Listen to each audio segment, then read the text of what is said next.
Exemple sur les fonctions cosinus, sinus et tangente.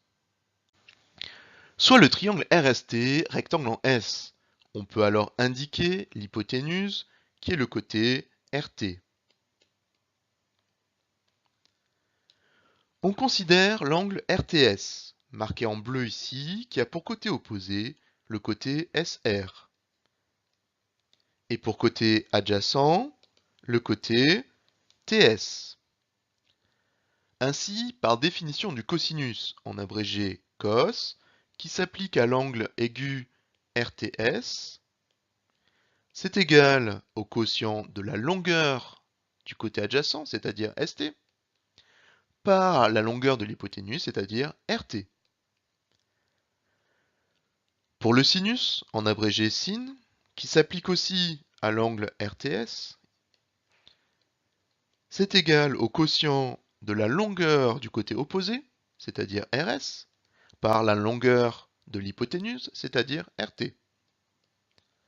Enfin, pour la tangente, en abrégé tan, qui s'applique toujours à l'angle RTS, c'est égal au quotient de la longueur du côté opposé, c'est-à-dire RS, par la longueur du côté adjacent, c'est-à-dire ST.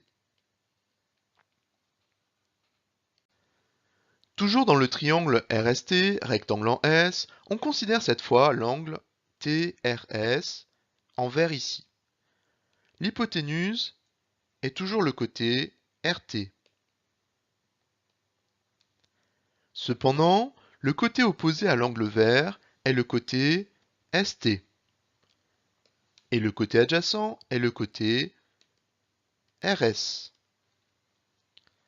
Ainsi, par définition du cosinus, le cosinus de l'angle vert, c'est-à-dire SRT, est égal à la longueur du côté adjacent, SR, sur la longueur de l'hypoténuse, c'est-à-dire RT. Pour le sinus de l'angle SRT, c'est égal à la longueur du côté opposé, TS, sur la longueur de l'hypoténuse, RT. Et enfin, pour la tangente de l'angle SRT, c'est égal à la longueur du côté opposé, TS, sur la longueur du côté adjacent, c'est-à-dire SR.